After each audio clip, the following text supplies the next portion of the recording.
नमस्कार। जैसा कि हम जानते हैं कि आज बीपीएससी 67वीं प्री परीक्षा दोबारा हुई है, तो इस परीक्षा के सेट बी, ध्यान देंगे कि कौन सा सेट है, सेट बी को सॉल्व किया जा रहा है। इसके आंसर की अटैच कर दी जाएगी, तो ध्यान से देखते जाएंगे। पहला क्वेश्चन है सेट बी का कि 1946 में गठित अंतरिम सरकार के मंत्रिमंडल में श्रम विभाग किसे दिया गया था, तो ऑप्शन नंबर बी सही होगा, जगजीवन राम। जगजीवन राम। क्वेश्चन नंबर 2 देखते हैं। 1942 में किस त्यौहार के अवसर पर जयप्रकाश नारायण हजारीबाग जेल से भाग निकले थे, तो 9 नवंबर 1942 को भागे थे। 9 नवंबर 1942 को भागे थे, तो दीपावली का त्यौहार था। कौन सा त्यौहार था? दीपावली का। क्वेश्चन नंबर 3 देखेंगे। डॉक्टर राजेंद्र प्रसाद को संविधान सभा का सभापति कब चुना गया? दिसंबर 1946 को। दिसंबर 1946 में, अगर डेट याद रखना होता तो 11 दिसंबर 1946 को। पहली बैठक हुई थी 9 दिसंबर 1946 को। सच्चिदानंद सिन्हा अस्थायी अध्यक्ष बनाए गए थे। दूसरी बैठक हुई 11 दिसंबर 1946 को, जब डॉक्टर राजेंद्र प्रसाद स्थायी अध्यक्ष के रूप में नियुक्त किए गए। अब चौथा क्वेश्चन देखते हैं। सीमांत गांधी, तो सबको पता है सीमांत गांधी खान अब्दुल गफ्फार खान को कहा जाता है। विभाजन होने के बाद वो भारत चले गए, भारत से पाकिस्तान चले गए थे। झांसी की रानी लक्ष्मीबाई की मृत्यु कहाँ हुई थी, तो ग्वालियर में हुई थी। 17 और 18 जून में कन्फ्यूजन है। 18 जून 1858 को कहाँ मृत्यु हुई थी झांसी की रानी की? ग्वालियर में। कहाँ पे हुई थी? ग्वालियर में। तो क्वेश्चन नंबर 5 का ऑप्शन नंबर डी, ग्वालियर।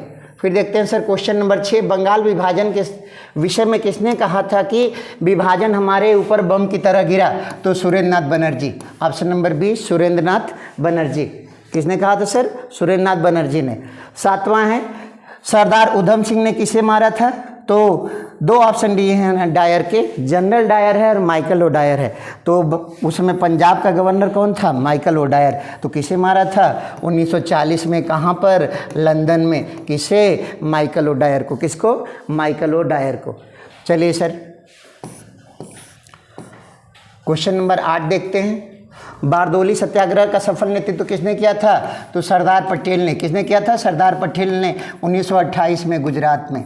1928 में गुजरात में यहीं की महिलाओं ने सरदार पटेल को सरदार कहा था। ठीक है सर। क्वेश्चन नंबर 9 है, निम्नलिखित में से कौन 1946 में भेजे गए कैबिनेट मिशन का सदस्य नहीं था, तो लॉरेंस था, क्रिप्स था, अलेक्जेंडर था, रैमजे मैकडोनाल्ड नहीं था। तो ऑप्शन नंबर सी सही होगा। क्वेश्चन नंबर 9 का ऑप्शन नंबर सी सही होगा। चलिए क्वेश्चन नंबर 10 देखते हैं। प्रसिद्ध गांधी इरविन समझौता किस वर्ष हुआ? 1931 में। 5 मार्च 1931 को हुआ। इसको दिल्ली समझौता भी कहा जाता है। तो क्वेश्चन नंबर 10 का option number D, 1931। 11 number question को देखते हैं। भारतीय राष्ट्रीय कांग्रेस ने किस सत्र में पूर्ण स्वाधीनता की मांग की, तो 1929 लाहौर अधिवेशन। नेहरू जी अध्यक्ष थे। कौन? JL नेहरू अध्यक्ष थे। कौन अध्यक्ष थे? JL नेहरू। 1929 लाहौर। 11 का ऑप्शन नंबर डी। अब देखते हैं सर क्वेश्चन नंबर 12 देखते हैं। सुभाष चंद्र बोस ने निकोबार द्वीप को क्या नाम दिया था, तो स्वराज नाम दिया था। क्या नाम दिया था? स्वराज। निकोबार को उन्होंने स्वराज नाम दिया और अंडमान को शहीद नाम दिया। ध्यान रखेंगे, निकोबार को पूछा गया है तो आप लगाएंगे ऑप्शन नंबर बी। क्या कहा? स्वराज द्वीप। और शहीद द्वीप किसे कहा था, तो अंडमान को कहा था। तो अंडमान को शहीद द्वीप और निकोबार को स्वराज द्वीप। क्वेश्चन नंबर 13, फरवरी 1922 में पुलिस चौकी में आग लगने की घटना संबंधित चौरी चौरा किस राज्य में है, तो उत्तर प्रदेश के गोरखपुर में है। ये घटना हुई थी 4 फरवरी 1922 को, जब उग्र भीड़ ने 22 पुलिसकर्मियों को जिंदा जला दिया था। ठीक है सर। क्वेश्चन नंबर 14 देखते हैं। खुदीराम बोस ने किस स्थान पर किंग्सफोर्ड की हत्या का प्रयास किया था, तो मुजफ्फरपुर में। 1908 में किंग्सफोर्ड की हत्या का प्रयास किया था खुदीराम बोस और प्रफुल्ल चाकी ने। खुदीराम बोस को फांसी दे दी गई और प्रफुल्ल चाकी ने आत्महत्या कर ली थी। चलिए सर अगला है, आज़ाद दस्ता बिहार में किस आंदोलन के दौरान सक्रिय रहा, तो भारत छोड़ो आंदोलन के दौरान। 15 नंबर क्वेश्चन का ऑप्शन नंबर ए, भारत छोड़ो आंदोलन के दौरान। ठीक है सर। अब देखते हैं क्वेश्चन नंबर 16, 100 और 500 के बीच कितनी संख्याएं 4, 5 और 6 से विभाजित होंगी, तो 7 संख्याएं। इसको निकाला जाता है 4, 5 और 6 से कटने का मतलब 4, 5 और 6 के लॉसेस से, यानी 60 से कितनी कटेंगी तो पहाड़ा पढ़ लेंगे 6 8 48, 60 बार गया, एक बार कम हो जाएगा 7 बार, तो क्या हो जाएगा ऑप्शन नंबर डी 7 बार, ठीक है ना। 7 संख्या। 17 नंबर है 70 किलोग्राम के मिश्रण में बालू और सीमेंट का अनुपात 4:1 है, मिश्रण में कितना बालू और मिला दिया जाएगा तो अनुपात 6:1 हो जाएगा, तो 28 किलोग्राम, ठीक है मित्रों। आगे चलते हैं 18 नंबर देखते हैं। 150 रुपये प्रति दर्जन की दर से संतरे बेचने के पर शशि को 25% की हानि होती है, 20% का लाभ प्राप्त करने के लिए उसे 240 रुपये दर्जन में बेचना पड़ेगा। 18 नंबर का डी, 18 नंबर का डी हो जाएगा, 18 नंबर का डी होगा। 19 नंबर क्या है, एक समचतुर्भुज के विकर्णों की लंबाई इतनी है, तो निकालेंगे तो ऑप्शन नंबर सी आएगा, 19 का सी। ये सब हल कर लीजिएगा, 19 का सी। अब क्वेश्चन नंबर 20, 120 मीटर लंबी रेलगाड़ी 60 किलोमीटर घंटा की चाल से चल रही है, तो इसमें हो जाएगा कि रेलगाड़ी कुत्ते को कितने समय में पार करेगी तो 12 सेकेंड में। क्वेश्चन नंबर 20 का डी, क्वेश्चन नंबर 20 का डी। क्वेश्चन नंबर 21 है कि कह रहा है एक घड़ी सुबह 6 बजे सेट की जाती है, घड़ी 24 घंटे में 10 मिनट आगे बढ़ जाती है, दूसरे दिन यह घड़ी 11 बजे पूर्वाह्न इंगित करती हो, तो सही समय क्या होगा, तो ये पीछे हो जाएगी, तो क्या हो जाएगा 10:48। एक ऑप्शन नंबर सी क्या हो जाएगा 10:48, ऑप्शन नंबर सी। अब देखिए सर 5 और 6 बजे के बीच घड़ी की सुइयां कब एक साथ होंगी, यानी 0 अंश का कोण बनाएंगे, तो ऑप्शन नंबर डी हो जाएगा 5:27 से 3/11, 22 का ऑप्शन नंबर डी हो जाएगा। अब आगे देखते हैं क्वेश्चन नंबर 23 है। अनिल और सुरेश एक साथ मिलकर के किसी काम को करते हैं, तो क्वेश्चन नंबर 23 का हो जाएगा 30 दिन, 30 दिन, ठीक है ना, option number A. Question number 24, 55 विद्यार्थियों की एक कक्षा में 34 को क्रिकेट पसंद है, ये सब देखेंगे जब हल करेंगे, तो ये हो जाएगा आपका 5, क्या हो जाएगा ऑप्शन नंबर डी, क्या हो जाएगा 5 हो जाएगा, ऑप्शन नंबर डी 5 हो जाएगा। अब 25वां क्वेश्चन देखते हैं, तो 25वां क्वेश्चन देखेंगे तो वे दो प्राकृतिक संख्याएं कौन सी हैं जिनका गुणनफल 2400 है और वर्गों का योगफल 5200 है, तो 60 और 40 हो जाएंगी, कौन सी हो जाएंगी 60 और 40 हो जाएंगी, यानी 25 का ऑप्शन नंबर ए। अब आगे देखते हैं सर क्वेश्चन नंबर 26, पौधे अपना पोषक तत्व मुख्यतया किससे प्राप्त करते हैं, तो मिट्टी से। किससे प्राप्त करते हैं, मृदा से। किससे प्राप्त करते हैं, मृदा से। फिर अगला कह रहा है क्वेश्चन नंबर 27 देखेंगे, पाइन, फर, स्प्रूस, सेडार, लार्च और साइप्रस आदि मशहूर लकड़ी उत्पादक पौधों में से बहुत से भारत के पहाड़ी क्षेत्रों में पाए जाते हैं। कैसे होते हैं, तो अनावृत बीजी होते हैं। क्या होते हैं, अनावृत बीजी होते हैं। 27 का ऑप्शन नंबर सी, 27 का ऑप्शन नंबर सी हो जाएगा सर। 28 नंबर देखेंगे, निम्न में से कौन सा जोड़ा सही है, तो मलेरिया की दवा क्लोरोक्विनिन होती है, सही है, ठीक है ना। बाकी सभी ऑप्शन क्या हैं, गलत है, तो 28 का ऑप्शन नंबर ए सही हो जाएगा। चलिए सर अब क्वेश्चन नंबर 29 देखते हैं। लाल रक्त कणिका विहीन जंतु है, यानी किसका खून लाल रंग का नहीं होता, सीधा सीधा पूछ रहा है किसका खून लाल रंग का नहीं होता, तो मोर का लाल रंग होता है, मेढक का लाल रंग होता है, केचुए का भी लाल रंग होता है और सांप का भी लाल रंग होता है, ठीक है ना। सांप का भी क्या होता है, लाल रंग होता है। तो ये बताइए कौन सा सही होगा, कौन सा सही होगा, ऑप्शन नंबर, कुछ केचुए की प्रजाति ऐसी होती है जिसका लाल नहीं होता, कुछ केचुओं का होता है कुछ का नहीं होता, तो ऑप्शन नंबर सी हो जाएगा। क्या हो जाएगा, RBC किस में नहीं पाया जाएगा, तो केचुए में नहीं पाया जाएगा, ठीक है सर। कार्बोहाइड्रेट के अपघटनोपरांत अंतिम रूप से क्या बनता है, तो ग्लूकोज बनता है, ऑप्शन नंबर डी। 30 का ऑप्शन नंबर क्या हो जाएगा, डी हो जाएगा। चलिए सर अधिकतर एंजाइम क्या होते हैं, क्वेश्चन नंबर 31 कह रहा है अधिकतर एंजाइम क्या होते हैं, तो प्रोटीन होते हैं। अधिकतर एंजाइम क्या होते हैं, प्रोटीन होते हैं, यानी 31 का ऑप्शन नंबर बी, 31 का ऑप्शन नंबर बी। किस वैज्ञानिक ने पहली बार टीकाकरण की शुरुआत की थी, एडवर्ड जेनर ने सबसे पहले चेचक का टीका बनाया था। दुनिया में पहला टीका किस रोग का आया, चेचक का, तो ऑप्शन नंबर क्या हो जाएगा, ए। 32 का ऑप्शन नंबर ए हो जाएगा। चलिए आगे देखते हैं क्वेश्चन नंबर 33, वॉशिंग मशीन किस सिद्धांत पे काम करता है? तो वॉशिंग मशीन अपकेंद्रण के सिद्धांत पे काम करता है। 33 नंबर का ऑप्शन नंबर डी अपकेंद्रण। प्रकाश की गति निम्न से किस माध्यम में न्यूनतम होगी? तो कांच में सबसे कम होगी, ठीक है ना, क्योंकि कांच का जो अपवर्तनांक होता है 1.5 होता है और जल का 1.3 होता है। तो किसमें ज़्यादा तेज कम गति करेगा? तो कांच में, लगभग 2 लाख किलोमीटर प्रति सेकेंड। तो प्रकाश की सबसे कम गति किसमें होगी? कांच में। तो 34 का ऑप्शन नंबर ए। अब देखते हैं अगला क्वेश्चन 35। कौन सी सदिश राशि नहीं है? तो गति जो है ये सदिश राशि नहीं है। बाकी सभी राशियां क्या हैं? सदिश राशि हैं। तो गति क्या है? सदिश राशि नहीं है। 35 का ऑप्शन नंबर बी। 36, यदि धरती की घूमने की गति बढ़ा दी जाए तो भूमध्य रेखा पर पिंड का वजन कम हो जाएगा। वजह जी कम होगा, और जब जी कम होगा तो भार भी क्या हो जाएगा? कम हो जाएगा। यानी 36 का ऑप्शन नंबर सी क्या हो जाएगा? घट जाएगा। किसी वस्तु का वजन भूमध्य रेखा पे क्या हो जाएगा? घट जाएगा, लेकिन ध्रुवों पर कोई असर नहीं पड़ता है। ठीक है सर, आगे देखते हैं क्वेश्चन नंबर 37।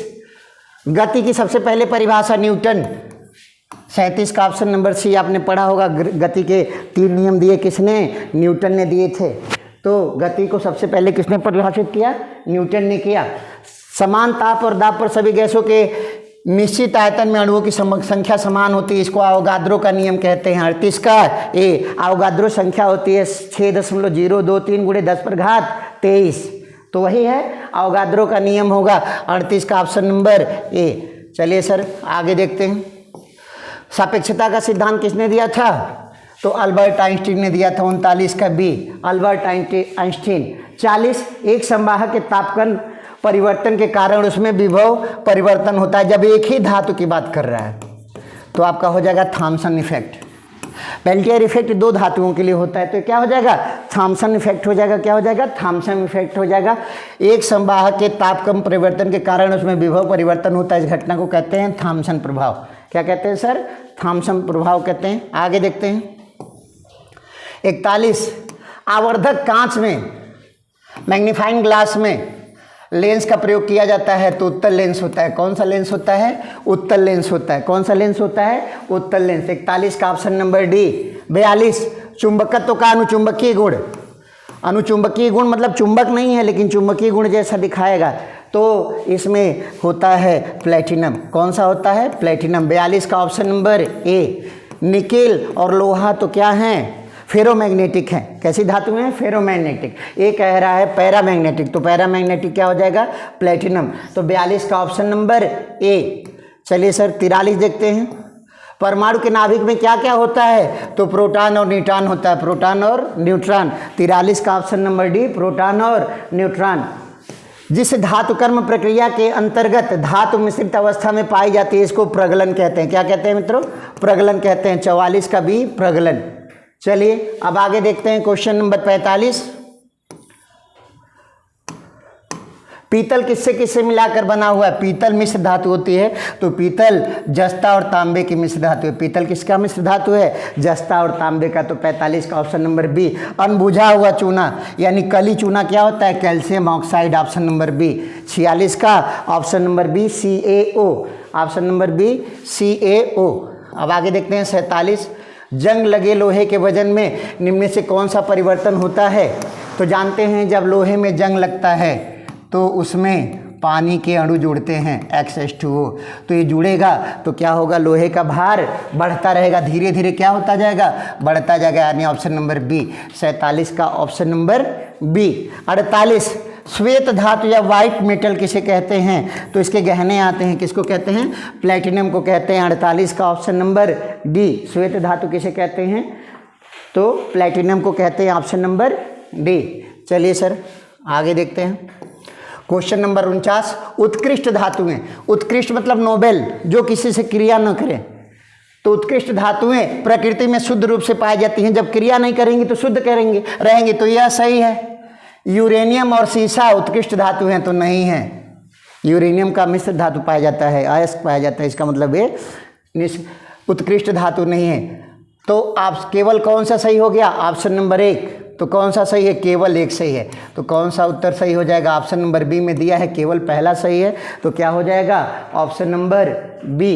अब देखिए सर आगे देखते हैं 50 में शुद्ध जल में नमक को घोलने पर इसका क्वथनांक बढ़ जाता है, सही है, और हिमांक घट जाता है, सही है। तभी तो आइसक्रीम इंडस्ट्री में नमक का इस्तेमाल किया जाता है, इसी वजह से, ठीक है ना, कि गलना हिमांक क्या हो जाता है, घट जाने के लिए, ठीक है ना। तो ये पूरी तरह से सही है। जल में जब मिथाइल अल्कोहल डालते हैं तो क्वथनांक घट जाता है, तो ये गलत है, घटता नहीं है, बढ़ जाता है, यानी दूसरा विकल्प क्या है, गलत है। तो पहला स्टेटमेंट सही है और दूसरा स्टेटमेंट गलत है। तो कौन सा कथन सही है, तो केवल कथन संख्या 1 सही है, यानी विकल्प कौन सा सही होगा, सी, यानी 50 का विकल्प संख्या सी सही होगा। चलिए सर, बायोगैस का मुख्य घटक है, बायोगैस तो मीथेन, बायोगैस का मुख्य घटक क्या है, मीथेन। तो 51 का ऑप्शन नंबर बी, 51 का ऑप्शन नंबर बी। अब आगे देखते हैं क्वेश्चन नंबर 52, निम्न से किस रसायन के कारण पटाखा फूटने से लाल रंग, तो लाल रंग स्ट्रांसियम से होता है, ठीक है ना, और सोडियम से पीला रंग होता है और बेरियम से हरा रंग होता है। तो इसमें पूछा गया है कौन सा रंग, लाल रंग, तो किसके कारण होगा, स्ट्रांसियम के कारण। तो क्वेश्चन नंबर 52 का ऑप्शन नंबर बी, स्ट्रांसियम। लवणता युक्त वातावरण प्रेमी पौधे क्या होते हैं, यानी जो लवणीय भूमि में उगते हैं, तो उनको हेलोफाइट्स कहा जाता है अंग्रेजी में, और हिंदी में कहते हैं लवणोद्भिद। तो कौन सा हो जाएगा, लवणोद्भिद हो जाएगा। 53 का ऑप्शन नंबर ए, ठीक है ना, जैसे मैंग्रोव वन क्या होंगे, लवणोद्भिद होंगे, तो 53 का ऑप्शन नंबर ए हो जाएगा। चलिए सर आगे देखते हैं, कवक पौधों में क्या नहीं पाया जाता, कवक जैसे मशरूम है तो इसमें पर्णहरित या क्लोरोफिल नहीं पाया जाता, तो 54 का ऑप्शन नंबर डी हो जाएगा। कवक जो भी पौधे होते हैं उनमें क्लोरोफिल नहीं होता, इसलिए वो अपना भोजन नहीं बनाते हैं, तो ऑप्शन नंबर डी हो जाएगा। परागण की सुपरिभाषा क्या है, मतलब परागण का परिभाषा क्या होता है, पुंकेसर से स्त्रीकेसर पर ट्रांसफर होने की बात को क्या कहते हैं, परागण कहते हैं। तो ऑप्शन नंबर ए, पराग कणों का पराग केसर से क्लोम छिद्र तक स्थानांतरित होने की क्रिया, ऑप्शन नंबर बी, 55 का ऑप्शन नंबर बी हो जाएगा, ठीक है ना सर। 56 देखते हैं, बिहार के राज्यपाल तो श्री फागू चौहान, बिहार के मुख्यमंत्री श्री नीतीश कुमार, बिहार के मुख्य न्यायाधीश श्री संजय करेल और बिहार के मुख्य चुनाव आयुक्त श्री HR निवास। तो इसी को मिला लेते हैं, ए का चौथा, ठीक है ना, ए का क्या हो जाएगा, चौथा, ए का चौथा, तो 2 ऑप्शन में है, 2 ऑप्शन कट गए, बी का सॉरी, ए का चौथा और बी का तीसरा, तो बी का तीसरा, ए का चौथा और बी का तीसरा, तो ऑप्शन नंबर डी कौन सा हो गया, ऑप्शन नंबर डी, ठीक है सर। चलिए, यानी क्वेश्चन नंबर 56 का हो गया ऑप्शन नंबर डी। चलिए अब आगे देखते हैं 57, बिहार में ऑपरेशन प्रहार क्या है, तो ये जो शराबबंदी हुई है उसके बाद भी लोग शराब पी रहे हैं और बेच रहे हैं, उनकी धरपकड़ के लिए चलाया गया था, तो किससे संबंधित है, शराबबंदी से। तो बिहार में ऑपरेशन प्रहार किससे संबंधित है, शराबबंदी से। तो 57 का ऑप्शन नंबर ए, 57 का ऑप्शन नंबर ए हो गया सर। अब आगे देखते हैं 58, बिहार के ऋतिक आनंद ने ब्राजील में आयोजित 24वें समर डेफ मतलब मूक बधिर लोग कि बैडमिंटन ओलंपिक में भारत के लिए कौन सा पदक जीता था, तो स्वर्ण पदक, कौन सा पदक, स्वर्ण पदक। 58 का बी, ये बिहार स्पेशल है, स्वर्ण पदक 58 का बी हो जाएगा। 59, हाल ही में बिहार में किस स्थान पर उत्तर भारत का बर्ड रिंगिंग स्टेशन खोला गया, बर्ड रिंगिंग स्टेशन खोला गया, तो ये हो जाएगा भागलपुर, कौन सा हो जाएगा, भागलपुर हो जाएगा, कौन सा हो जाएगा, भागलपुर। 59 का ऑप्शन नंबर बी, भागलपुर। चलिए सर क्वेश्चन नंबर 60, निम्नलिखित से किसमें गिद्ध संरक्षण योजना शुरू की गई, तो जानते हैं वाल्मीकि टाइगर रिजर्व। कौन से टाइगर रिजर्व से शुरू किया गया गिद्ध संरक्षण, तो वाल्मीकि टाइगर रिजर्व, यानी 60 का ऑप्शन नंबर डी। सुनंदिनी कार्यक्रम, देखिए ये महिलाओं से संबंधित है, सीधे लिखा है सुनंदिनी, क्या है, आंगनबाड़ी कार्यकर्ताओं से संबंधित है। सुनंदिनी कार्यक्रम बिहार में चलाया जाता है, किससे संबंधित है, आंगनबाड़ी कार्यकर्ताओं से संबंधित है। 61 का बी। अब आगे देखते हैं सर 62, जुलाई 2022 में किस देश के पूर्व प्रधानमंत्री शिंजो आबे, तो शिंजो आबे कहाँ के प्रधानमंत्री थे, तो जापान के, तो अब 62 का क्या हो गया, ऑप्शन नंबर सी, इनकी गोली मार के हत्या कर दी गई थी। अब देखिए क्वेश्चन नंबर 63, संयुक्त राष्ट्र महासभा ने बहुभाषावाद पर पहली बार भारत द्वारा प्रायोजित प्रस्ताव अपनाया है, जिसमें पहली बार किस भाषा का उल्लेख किया गया है। तो कॉमन सेंस है, भारत किस भाषा को प्रमोट करने के लिए सबसे पहले बात करेगा, वो भी मोदी जी की सरकार है तो किसकी बात करेगा, हिंदी की। तो 63 का ऑप्शन नंबर ए, 63 का क्या हो जाएगा सर, ऑप्शन नंबर ए हो जाएगा। चलिए आगे देखते हैं।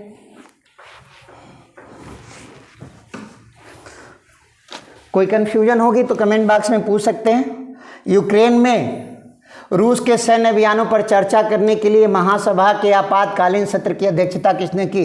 तो महासभा का जो अध्यक्ष होगा वही ना करेगा, तो अब्दुल्ला शाहिद महासभा के अध्यक्ष थे तो उन्होंने की होगी। तो 64 के ऑप्शन नंबर बी हो जाएगा, 64 का ऑप्शन नंबर बी हो जाएगा।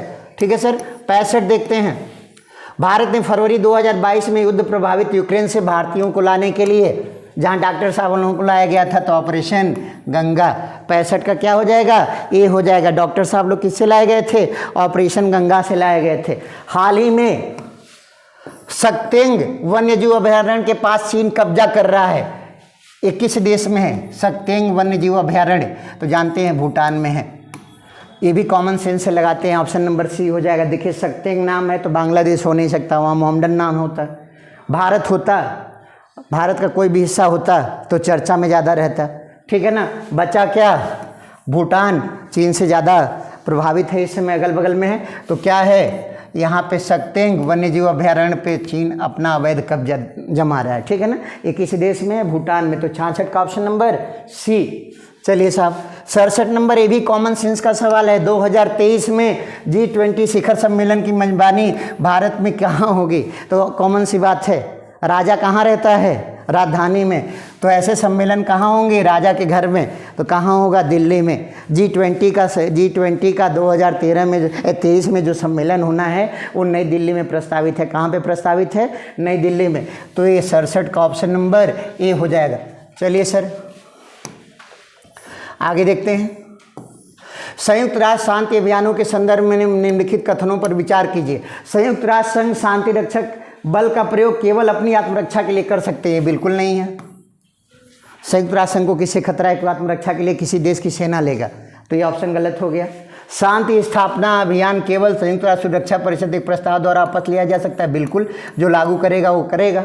और संयुक्त राज्य अमेरिका संयुक्त राष्ट्र अभियान में सबसे अधिक पैसा लगाता है, ये भी सही है, क्योंकि यूएनओ के सभी कार्यक्रमों में सबसे अधिक निवेश किसका होता है, अमेरिका का होता है। तो 2 और 3 सही होंगे। कौन से सही होंगे, 2 और 3, ऑप्शन नंबर सी सही हो जाएगा। 68 का ऑप्शन नंबर सी, 2 और 3 हो जाएगा। ठीक है सर। अगला है, हाल ही में किस देश ने संयुक्त अरब अमीरात के साथ मुक्त व्यापार समझौता किया, इजराइल। ठीक है ना। एक समझौता इन लोगों के बीच में हुआ है, अब्राहम समझौता। उसके बाद से इन लोगों ने क्या किया है, फ्री ट्रेड एग्रीमेंट किया है। तो यूएई ने किसके साथ किया है, इजराइल के साथ। यूएई पहला मुस्लिम देश है जिसने इजराइल के साथ किसी भी तरह का कोई समझौता किया है। ठीक है सर। अब देखते हैं 70, आर्कटिक की जलवायु की निगरानी के लिए, फिर देखिए भी कॉमन सेंस है। आर्कटिक ऊपर यानी उत्तरी ध्रुव के पास सबसे नजदीक कौन सा देश है, रूस है। तो कौन उपग्रह भेजेगा, आर्कटिक M।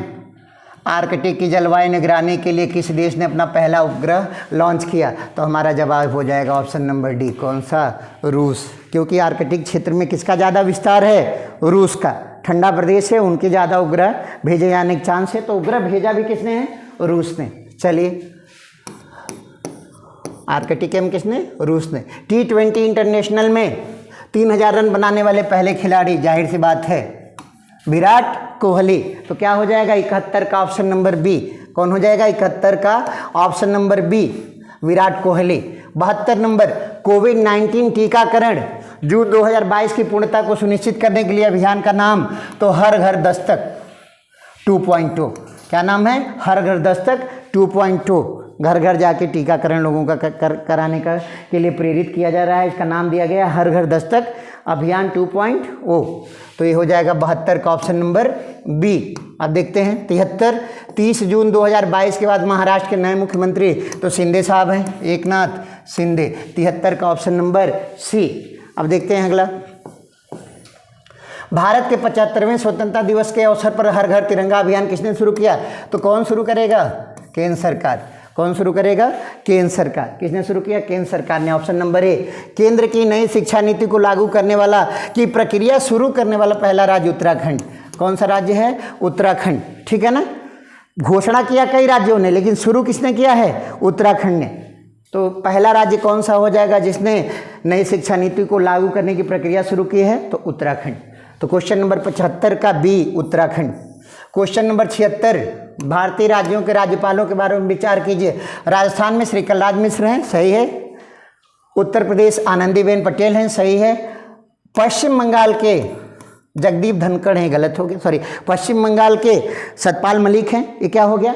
गलत हो गया। और गुजरात में भी गलत हो गया। तो ऑप्शन नंबर 1 और 2, तो ऑप्शन नंबर बी हो जाएगा, पहला और दूसरा केवल सही है। कौन कौन सा? पहला और दूसरा। 76 का बी। चलिए साहब अगला देखते हैं। 77 में देखेंगे,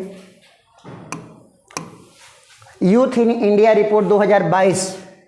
तो ये सांख्यिकी और कार्यक्रम कार्यान्वयन मंत्रालय ने इसको किया है, MOSPI। किसने किया है? MOSPI, परिवार कल्याण स्वास्थ्य मंत्रालय नहीं। ऑप्शन नंबर डी, सांख्यिकी और कार्यक्रम कार्यान्वयन मंत्रालय, MOSPI। तो 77 का डी, MOSPI। 78, खबरों में नजर आने वाली एलान वालावरीन श्रेया अग्रवाल, इनका नाम याद रखिएगा, श्रेया अग्रवाल का और रमिता, ये लोग निशानेबाजी शूटिंग में है। किस में है? शूटिंग में। 78 का सी, ये लोग क्या हैं? भारत की महिला निशानेबाज हैं। तो क्या है? 78 का सी हो जाएगा। हाल ही में अल्पसंख्यक मामलों के मंत्रालय का प्रभार किसे सौंपा गया है? तो किसे सौंपा जाएगा? तो स्मृति ईरानी हैं, अल्पसंख्यक समुदाय से बिलोंग भी करते हैं इनका परिवार, ठीक है ना। तो स्मृति ईरानी को अल्पसंख्यक मंत्रालय का प्रभार सौंपा गया है, ठीक है सर। 79 का ऑप्शन नंबर बी। 80, भारत के 15वें राष्ट्रपति चुनाव के लिए यूपीए के गठबंधन के उम्मीदवार यानी कांग्रेस के उम्मीदवार कौन थे? तो यशवंत सिन्हा थे। इन्हीं को हरा करके द्रौपदी मुर्मू जी क्या बनी है? राष्ट्रपति बनी है। तो ऑप्शन नंबर बी, राष्ट्रपति चुनाव में कांग्रेस के उम्मीदवार कौन थे? यशवंत सिन्हा। 80 का बी। अपने उपन्यास टूम ऑफ द सैंड, रेत समाधि, तो रेत समाधि के लिए गीतांजलि श्री को मान बुकर पुरस्कार मिला है। किसको मिला है? गीतांजलि श्री को। 81 का बी, गीतांजलि श्री। ये बहुत कॉमन है, हमेशा चर्चा में रहता है, आपके साथ चर्चा भी किया गया है। गीतांजलि श्री की पुस्तक रेत समाधि, इसको क्या मिला है? बुकर पुरस्कार, ठीक है सर। 81 हो गया। 82, बिहार में किसे 2022 में दादा साहब फाल्के भारतीय टेलीविजन पुरस्कार से सम्मानित किया गया है? तो संयोग से इसमें वो नाम दिया ही नहीं है, वो नाम है श्री मनोज वाजपेयी। क्या नाम है? मनोज वाजपेयी का। एक फिल्म आई थी इनकी, ठीक है ना, the family man web series थी, उसी के लिए इनको पुरस्कार दिया गया था। तो इसमें नाम नहीं है, तो ऑप्शन नंबर ये हो जाएगा, ऊपर में से कोई नहीं, ऊपर में से कोई नहीं। 82 का ई हो जाएगा। चलिए सर।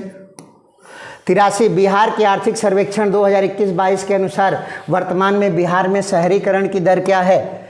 तो बिहार में शहरीकरण की दर 15.3% है वर्तमान आंकड़ों के अनुसार। इकोनॉमिक सर्वे जो बिहार का, उसमें साफ साफ दिया हुआ है 15.3%। 83 का ऑप्शन नंबर डी। बिहार में खादी के ब्रांड एम्बेसडर कौन है? तो हमारे दिल्ली वाले, ठीक है ना, मनोज तिवारी जी हैं। कौन है? मनोज तिवारी हैं। 84 का ऑप्शन नंबर डी, बिहार में खादी के ब्रांड एम्बेसडर मनोज तिवारी, ठीक है सर।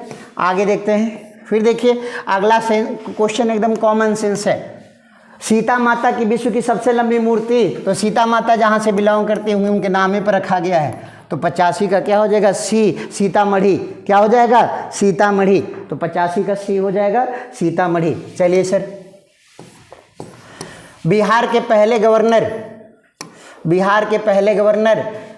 तो कह रहा है भारतीय गवर्नर, यानी 1947 में बिहार के पहले राज्यपाल कौन बने? तो इनमें से कोई नहीं होगा, ठीक है ना। जयराम दास दौलत राम 1947 में बने थे। जयराम दास दौलत राम पहली बार 1947 में भारतीय गवर्नर बने थे बिहार के। तो इसके हिसाब से ऑप्शन नंबर क्या हो जाएगा? ई, ऊपर में से कोई नहीं। तो 86 का ऑप्शन नंबर ई हो जाएगा, क्योंकि जयराम दास दौलत राम बिहार के पहले भारतीय गवर्नर थे।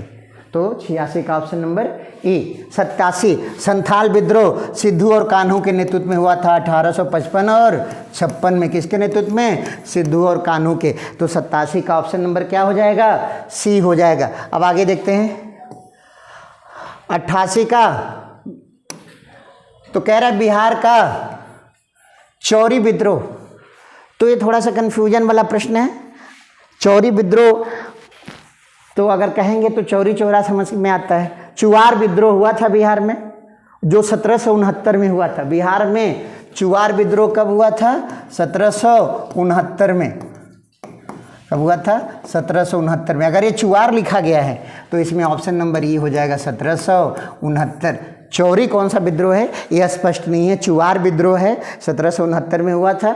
अब ये चौरी विद्रोह क्या दिया है, तो इसको ऑप्शन नंबर ई रखेंगे और कन्फ्यूजन में इस क्वेश्चन को रखेंगे। 88 का ऑप्शन नंबर ई। 89 किस वर्ष उड़ीसा को बिहार से अलग किया गया था? तो 1936 में। बिहार अलग हुआ था बंगाल से 1912 में, और बिहार से अलग हुआ उड़ीसा 1936 में। तो 89 का ऑप्शन नंबर सी। चलिए सर 90 देखते हैं। पहली बौद्ध संगीति का आयोजन राजगृह में हुआ था। कहाँ हुआ था? राजगृह में। ठीक है ना, राजगृह में हुआ था। 90 का सी। किस गुप्त शासक ने अपने बड़े भाई की हत्या कर सत्ता प्राप्त की? तो चंद्रगुप्त द्वितीय ने। एक पुस्तक लिखी गई है विशाख दत्त द्वारा, ठीक ना, उसमें पूरा चर्चा ही है। ठीक है ना, तो इसका ऑप्शन क्या हो जाएगा? चंद्रगुप्त द्वितीय ने। किस गुप्त शासक ने अपने बड़े भाई की हत्या करके गद्दी प्राप्त की थी? चंद्रगुप्त द्वितीय ने। ये किताब लिखी गई है देवी चंद्रगुप्तम। तो देवी चंद्रगुप्तम में यही कहानी लिखते हैं, ठीक है ना, यही विशाख दत्त लिखते हैं कि किस प्रकार चंद्रगुप्त द्वितीय अपनी भाभी के साथ मिलकर अपने भाई की हत्या करता है और गद्दी पर बैठता है। तो ये क्या हो जाएगा? चंद्रगुप्त द्वितीय। 91 का ऑप्शन नंबर डी। 92 वर्धन वंश की स्थापना किसने की थी? तो जो हर्षवर्धन का वंश है उसे पुष्यभूति वंश कहा ही जाता है। क्या कहा जाता है? पुष्यभूति वंश, क्योंकि उसकी स्थापना किसने की थी? पुष्यभूति नामक शासक ने। थानेश्वर में। कहाँ पे? थानेश्वर में। तो 92 का ऑप्शन नंबर बी, पुष्यभूति। 93 चलते हैं। रोमन साम्राज्य से व्यापारिक संबंध किसने स्थापित किए? तो कुषाणों ने। आपने पढ़ा होगा कि कनिष्क ने महान सिल्क मार्ग पर कब्जा किया था, उसी मार्ग से व्यापार होता था। तो कुषाण शासकों के रोमन साम्राज्य से व्यापार थे। तो इसका क्या हो जाएगा? 93 का ऑप्शन नंबर बी, कुषाणों का। रोमन साम्राज्य से किसके व्यापार थे? कुषाणों के। मुस्लिम शासक जिसका साम्राज्य दारुल उल इस्लाम का भाग माना जाता है तो इल्तुतमिश।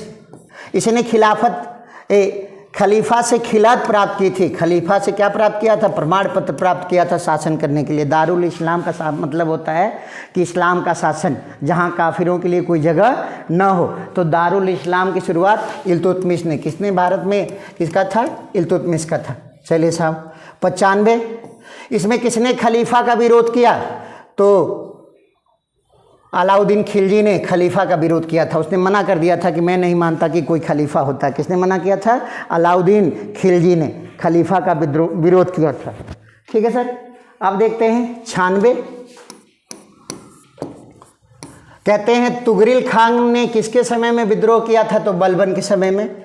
ये होता है 96 का ऑप्शन नंबर बी, बलबन के काल में विद्रोह किया था तुगरिल खान ने। ठीक है। सर्वप्रथम किस मुगल शासक ने ब्रिटिश के विरुद्ध संघर्ष किया था? तो बहादुर शाह जफर ने 1857 की क्रांति में। कब किया था? 1857 की क्रांति में बहादुर शाह जफर। ठीक है ना। अगला है साहब, निम्न से कौन सा सामाजिक सुधार विलियम बेंटिक ने प्रारंभ किया? तो देखिए दास सती प्रथा का उन्मूलन 1829। दास प्रथा एलन बरो करेगा।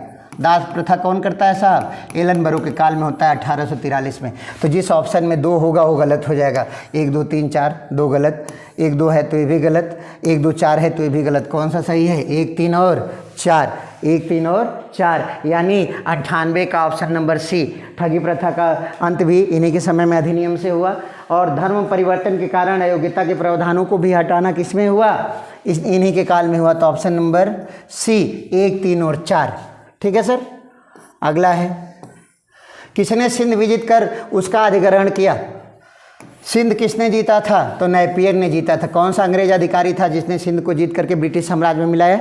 तो नेपियर ने। किसने? नेपियर ने, यानी 99 का ऑप्शन नंबर डी। भारत में पहली बार जनगणना कब शुरू की गई? 1872 में। कब शुरू की गई? 1872 में। किसके द्वारा? मेयो के द्वारा। किसके द्वारा? मेयो के द्वारा। तो 100 का ऑप्शन नंबर क्या हो जाएगा? बी हो जाएगा। 101 सुखदेव, भगत सिंह और राजगुरु को कब फांसी दी गई? तो 23 मार्च 1931 को लाहौर जेल में। कहाँ पे? लाहौर जेल में दी गई। ठीक है सर। तो सुखदेव, भगत सिंह और राजगुरु को फांसी 23 मार्च 1931, यानी 101 का ऑप्शन नंबर सी। 102 में चलते हैं। महात्मा गांधी द्वारा 1940 में शुरू किए गए व्यक्तिगत सत्याग्रह में तीसरे सत्याग्रही, तो पहले थे विनोबा भावे, दूसरे थे जवाहरलाल नेहरू, राजेंद्र प्रसाद ने भाग नहीं लिया, तो कौन हो जाएंगे? ब्रह्मदत्त हो जाएंगे। तीसरे बनने वाले थे सरदार पटेल, लेकिन जेल में जाने के कारण वो नहीं बन पाए, तो तीसरे हो जाएंगे ब्रह्मदत्त। कौन हो जाएंगे? ब्रह्मदत्त हो जाएंगे। 102 का ए। भारत छोड़ो आंदोलन के दौरान खुफिया रेडियो, और हम लोग इसको भूमिगत रेडियो भी बोलते हैं, भूमिगत रेडियो का संचालन किसने किया? उषा मेहता ने किया।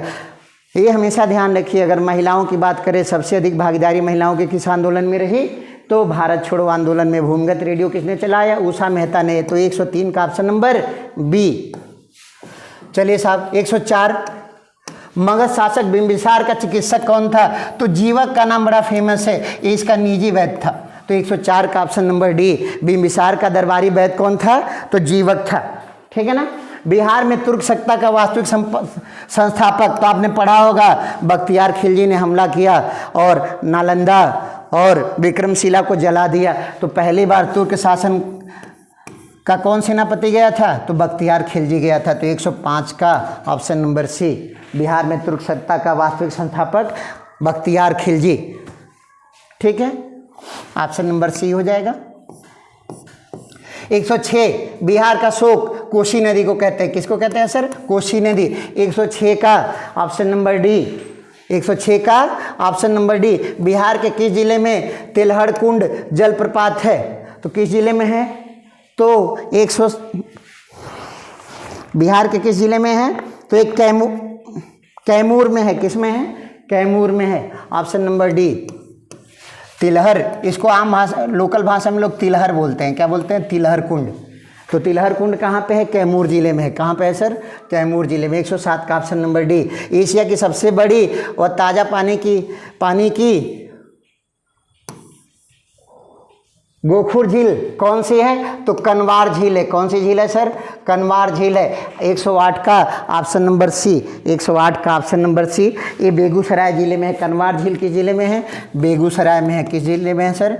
बेगूसराय में। यह सबसे बड़ी गोखुर झील है। ठीक है ना।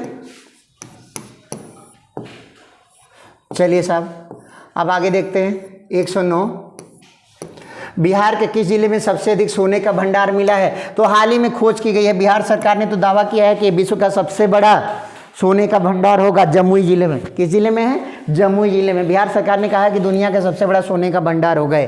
तो 109 का option number C Jamui. Bihar के किस जिले को सिल्क सिटी कहते हैं?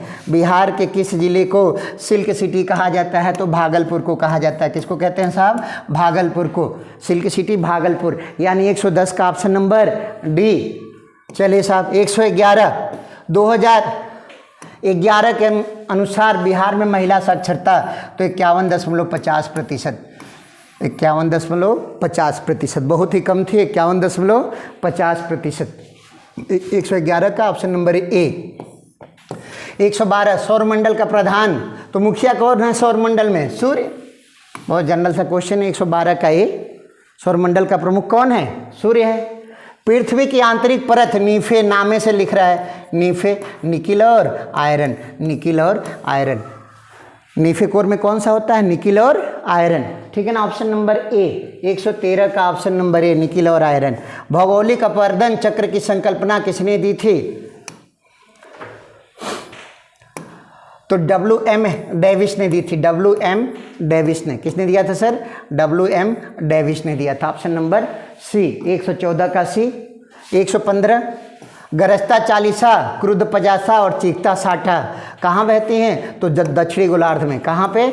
दक्षिणी गोलार्ध में। तो ऑप्शन नंबर सी हो जाएगा। 115 का ऑप्शन नंबर सी हो जाएगा। चलिए सर आगे देखते हैं। 116 सार्गेसो सागर कहाँ पे है? तो ये जानते हैं अटलांटिक महासागर ऐसे है, यहाँ पे अमेरिका और कनाडा, यहीं पे सार्गेसो सागर है, यानी उत्तरी अटलांटिक। ऊपर है तो कहाँ होगा? उत्तरी अटलांटिक महासागर। सार्गेसो सागर कहाँ पे है? उत्तरी अटलांटिक महासागर में है। इसमें दोनों विकल्प दिया है, दक्षिणी और उत्तरी दोनों, तो हो जाएगा उत्तरी अटलांटिक महासागर। 116 का डी। भारत और चीन के बीच सीमा रेखा को क्या कहते हैं? मैकमोहन रेखा। ये 1914 में खींची गई थी शिमला में, तो इसको कहते हैं मैकमोहन रेखा। 117 का ऑप्शन नंबर बी। चलिए सर फिर 118 राजस्थान में कम वर्षा होती है क्योंकि अवरोध नहीं है। तो पहला है हवाएं किसी प्रकार की बाधाओं को पार नहीं करती, तो जब बाधा नहीं होती तो हवाएं रुकती नहीं हैं, मानसून आगे बढ़ जाता है, तो यही हो जाएगा राजस्थान में 118 का ए। राजस्थान में क्या हो जाएगा? हवाएं किसी प्रकार की बाधाओं को पार नहीं करती, जिसके कारण ठंडा होने के लिए आवश्यक ऊंचाई नहीं मिलती, इसीलिए राजस्थान में कम वर्षा होती है। ठीक है सर। 118 का ये हो गया। 119 भारत में बाघ परियोजना या प्रोजेक्ट टाइगर 1973 में शुरू हुआ, एकदम सही है। वर्ष 2022 में राष्ट्रीय जैव विविधता दिवस, जैव विविधता दिवस हम कब मनाते हैं? तो 22 मई को मनाते हैं। और कह रहा है इसकी थीम, तो थीम इसका है सभी जीवन के लिए एक साझा भविष्य का निर्माण। ये थीम भी सही है। बाघ परियोजना बाघों को संरक्षित करने के लिए, जाहिर सी बात है ये भी सही है, तो 1 भी सही है, 2 भी सही है, 3 भी सही है, तो ऑप्शन नंबर ये सही हो जाएगा। 119 का ऑप्शन नंबर ये सही हो जाएगा। पहला भी सही है, दूसरा भी सही है और तीसरा भी सही है। 120 करेवा। ये करेवा जानते हैं झील के किनारे का क्षेत्र होता है जम्मू कश्मीर क्षेत्र में। कहाँ पे होता है? जम्मू और कश्मीर में। तो जम्मू कश्मीर में कैसी खेती होगी? किसकी खेती होगी? केसर, बादाम, अखरोट, इनकी खेती होती है। तो 120 का ऑप्शन नंबर सी। 120 का ऑप्शन नंबर सी केसर। 121 कौन सा राज्य थोरियम उत्पादन में अग्रणी है? तो थोरियम ना मालाबार तट में पाया जाता है। कहाँ पर? मालाबार तट में। और मालाबार तट कहाँ है साहब? केरल में है। थोरियम का एस्क होता है मोनाजाइट, वो पाया जाता है मालाबार में, तो ऑप्शन नंबर बी सही हो जाएगा। भारत में थोरियम सबसे अधिक कहाँ पाया जाता है? केरल में। 121 का बी। चलिए सर 122 देखते हैं। अखबारी कागज उद्योग के लिए किस स्थान पर कारखाना है? तो नेपानगर। कहाँ पे है सर? नेपानगर। 122 का डी। नेपानगर कहाँ? मध्य प्रदेश में है। नेपानगर मध्य प्रदेश में है और ये अखबारी कागज के लिए फेमस है। आज़ादी के बाद यहाँ कारखाना बनाया गया, तो 122 का डी हो जाएगा। भारत में पहली बार कोयला कहाँ से निकाला गया? रानीगंज पश्चिम बंगाल से। कहाँ से? रानीगंज पश्चिम बंगाल से, तो ऑप्शन नंबर सी सही हो जाएगा। 123 का सी हो जाएगा। कोयला पहली बार कहाँ? ठीक है ना, रानीगंज से। भारत की जनगणना 2011 के अनुसार सबसे बड़ी जनजाति कौन सी है? तो गोंड है। भारत की सबसे बड़ी जनजाति कौन सी है? गोंड है। बिहार राज्य का कुल भौगोलिक क्षेत्रफल तो 94,163। 94,163। 125 का डी है। 94,163 वर्ग किलोमीटर। 125 का डी। 126 देखते हैं। पंचायतों की वित्तीय स्थिति की समीक्षा करने के लिए वित्त आयोग होता है। कभी भी आप देखेंगे ना तो सड़क उड़क बना रहता है, तो उसमें लिखा रहता है 10वीं वित्त के अंतर्गत यह व्यवस्था दी गई है। तो वित्त आयोग, राज्य वित्त आयोग धन का प्रबंधन करता है, तो 126 का हो जाएगा बी। सामुदायिक विकास का क्या उद्देश्य है? समृद्ध जीवन, ये भी है। आर्थिक विकास, मानव पूंजी का निर्माण, उपयुक्त में से एक से अधिक, देखिए दे रहा है ना, उपयुक्त में से एक से अधिक। ऑप्शन नंबर ये भी है कि कोई भी नहीं और एक से अधिक भी, तो ये ऑप्शन नंबर ई हो जाएगा एक से अधिक के लिए। 127 का ऑप्शन नंबर ई हो जाएगा एक से अधिक के लिए। 128 देखते हैं। 2022 के भारत के 16वें उपराष्ट्रपति चुनाव के लिए निर्वाचक मंडल में कितने सदस्य? तो हमें क्या करना होता है? 543 लोकसभा और 245 राज्यसभा, जोड़ देते हैं। 5 3 8, 4 4 8 और 5 2 8, 788। कितने सदस्य होंगे? 788, क्योंकि उपराष्ट्रपति के चुनाव में राज्यसभा और लोकसभा के सभी सदस्य भाग लेते हैं। ठीक है सर, तो 788 हो जाएगा ऑप्शन नंबर सी। भारत का राष्ट्रपति कितनी बार पुनः चुना जा सकता है? तो जब तक है जान, कितनी बार? कितनी भी बार। तो 129 का ए कितनी भी बार चुना जा सकता है। 130 देखते हैं सर, लोकसभा में सामान्यतः कितने सत्र होते हैं? तो 3 सत्र होते हैं। कितने सत्र होते हैं? 3 सत्र, क्योंकि एक नियम है 2 सत्रों के बीच 6 महीने से अधिक का अंतर नहीं होना चाहिए, तो 3 सत्रों का आयोजन होता है। कितने सत्रों का आयोजन होता है? 3 का होता है। तो 130 का ऑप्शन नंबर बी। 131 स्वतंत्र भारत के पहले विधि आयोग के अध्यक्ष, तो ये बताइए विधि आयोग का कब बना? तो 1955 में बना था। तो जो इसमें विधि का जानकार होगा वो होगा, इनका नाम सुने होंगे, MC सेतलवाड़, भारत के पहले महान्यायवादी भी होते थे। क्या होते थे? भारत के पहले महान्यायवादी, तो वही विधि आयोग के पहले अध्यक्ष भी थे। तो 131 का ए, 131 का ए। यदि ये बड़ा टेक्निकल क्वेश्चन है 132 में, यदि एक राज्य एक चुनाव लागू किया जाता है तो भारतीय संविधान के किस अनुच्छेद में संशोधन करने की आवश्यकता होगी? तो 246 का चुनाव से कोई लेना देना नहीं है। 83 राज्य से उसका कोई संबंध ही नहीं है। 356 राष्ट्रपति शासन। 172 में यह है कि विधानसभा का कार्यकाल 5 साल होता है, जबकि उसको समय पूर्व किसी तरह से भंग न किया जाए। तो अगर एक बार चुनाव कराना है तो उसमें कुछ न कुछ चेंजमेंट करना पड़ेगा कि भंग करने की व्यवस्था क्या हो जाए? समाप्त हो जाए। 5 साल तक सभी सरकारें चले, तो अनुच्छेद 172 हो जाएगा। कौन सा अनुच्छेद हो जाएगा? 172। 1 नेशन 1 इलेक्शन तभी हो सकता है जब सभी विधानसभाएं कितने समय के लिए चलें? 5 साल के लिए चलें। और 5 साल के लिए चलें तो बीच में भंग करने का कॉन्सेप्ट क्या करना पड़ेगा? बंद करना पड़ेगा। वो कैसे होगा? 172 से। तो ऑप्शन नंबर सी हो जाएगा 132 का ऑप्शन नंबर सी, अनुच्छेद 172। किस राज्य में पंचायती राज व्यवस्था नहीं है? तो पूर्वोत्तर में पंचायती राज नहीं है। तो देखिए यहाँ समस्या है, मिजोरम भी दे दिया है, नागालैंड भी दे दिया है, मेघालय भी दे दिया है। मोर देन 1 ऑप्शन, तो मोर देन 1 होगा तो उपरोक्त में 1 से अधिक। ऑप्शन नंबर क्या हो जाएगा? ई। ऑप्शन नंबर ई। 133 का ऑप्शन नंबर ई हो जाएगा। 1 से अधिक राज्य विकल्प में दे दिए हुए हैं, तो क्या हो जाएगा सर? ऑप्शन नंबर ई। प्रत्येक राज्य में लोकसभा सीटों का निर्धारण परिसीमन आयोग द्वारा किया जाता है। इसको कब तक रोका गया है? 2026 तक लोकसभा की सीटें नहीं बढ़ेंगी। 2026 तक लोकसभा की सीटें नहीं बढ़ेंगी। तो 134 का ऑप्शन नंबर डी। अब देखते हैं सर 135, सर्वोच्च न्यायालय क्या है? तो संविधान का अंतिम विवेचक है। सर्वोच्च न्यायालय क्या है? संविधान का अंतिम विवेचक है। यही अंतिम रिव्यू कर सकता है संविधान की, और किसी के पास अधिकार नहीं है रिव्यू करने का। तो ये अंतिम विवेचक हो जाएगा। 135 का ऑप्शन नंबर डी। चलिए साहब 136, ये बिहार स्पेशल है। इसमें कह रहा है शहरीकरण के बढ़ते स्तर के अनुसार बिहार के निम्न जिलों का सही क्रम बताइए। तो ये 3 जिले हैं जो क्रम से दिए हुए हैं ऑप्शन नंबर बी में।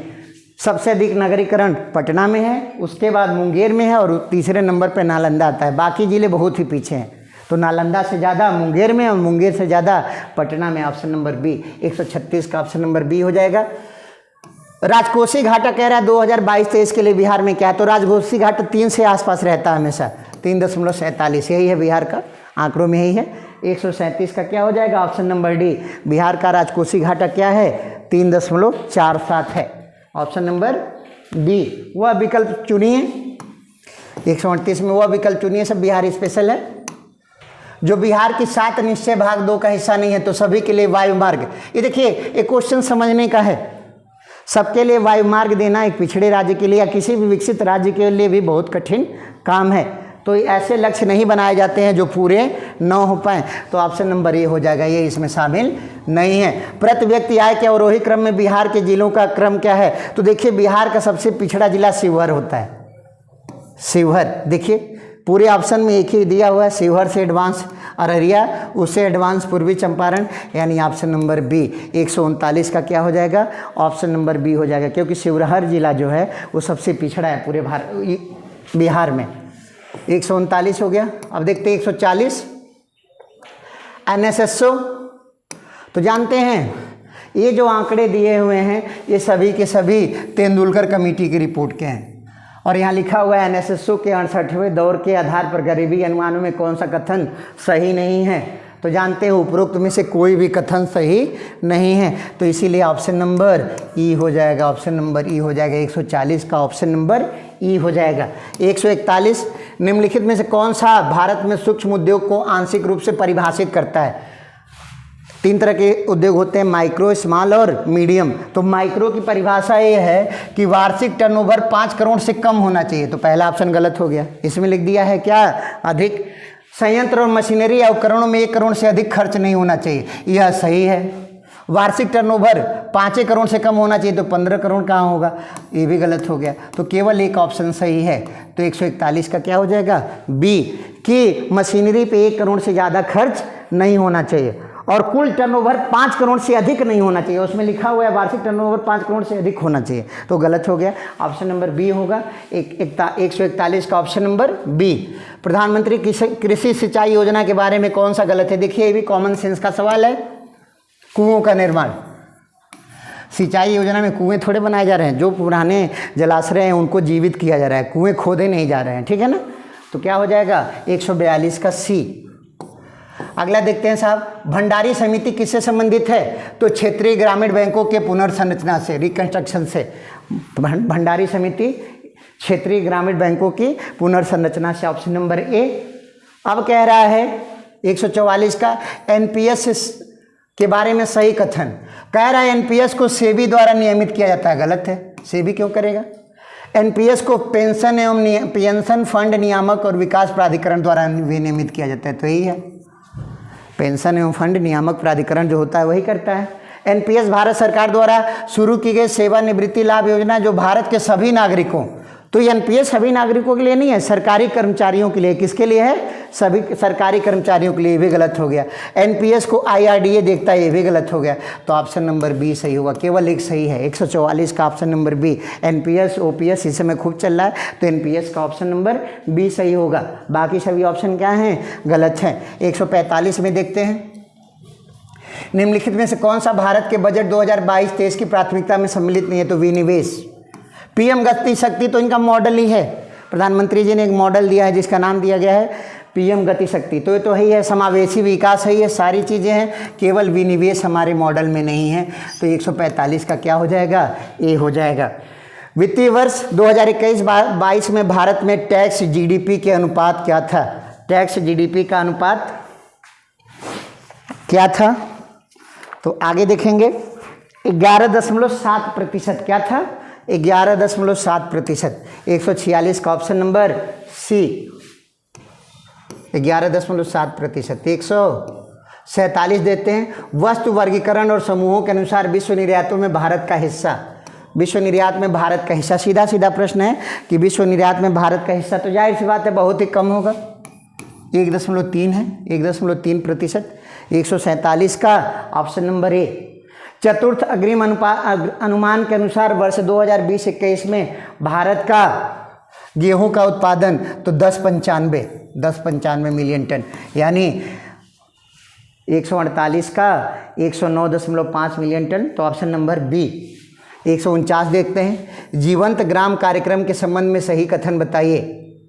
जानते हैं बॉर्डर एरियाज पे हैं, जो ऐसे बॉर्डर पे, चाइना के बॉर्डर से जो लगे हुए राज्य हैं, यह उत्तरी सीमा पर सीमावर्ती गांव के विकास के लिए सही है। चाइना बॉर्डर पे है तो बिहार होगा नहीं, गलत। महाराष्ट्र होगा नहीं, शुरुआत 2021 लिखा है, 22-23 में किया गया है, तो ऑप्शन नंबर ए हो जाएगा। 149 का ऑप्शन नंबर ए हो जाएगा, ठीक है ना। 150, बिहार के आर्थिक सर्वेक्षण 2021-22 के अनुसार बिहार में प्राथमिक क्षेत्र में 2.8 की दर से वृद्धि हुई है, पहला विकल्प दिया है, ठीक है ना। दूसरा दिया है प्राथमिक क्षेत्र में 2.3% की दर से वृद्धि हुई है, बिहार में द्वितीय क्षेत्र में 4.8 और तृतीय क्षेत्र में 8.5। तो ऑप्शन नंबर ए छोड़ करके सभी सही हैं। प्राथमिक क्षेत्र में 2.3, द्वितीयक में 4.8, द्वितीयक में 8.5, तो 3 ऑप्शन सही हैं। तो इसीलिए क्या हो जाएगा, ऑप्शन नंबर ई हो जाएगा, 1 से अधिक, ठीक है मित्रों। 150 क्वेश्चन हल कर लिए गए, प्रयास किया गया है कि कुछ भी गलत ना हो। अगर आपको किसी में कन्फ्यूजन होता है तो कमेंट बॉक्स में संपर्क कर सकते हैं, नीचे लिंक दिया होगा टेलीग्राम चैनल का, उसमें आप डिस्क्रिप्शन में जा कर के इसकी आंसर की ले सकते हैं, और डिस्क्रिप्शन में भी ले लेंगे आंसर की, और टेलीग्राम चैनल पे अगर जुड़ते हैं तो वहाँ भी आंसर की मिल जाएगी। धन्यवाद।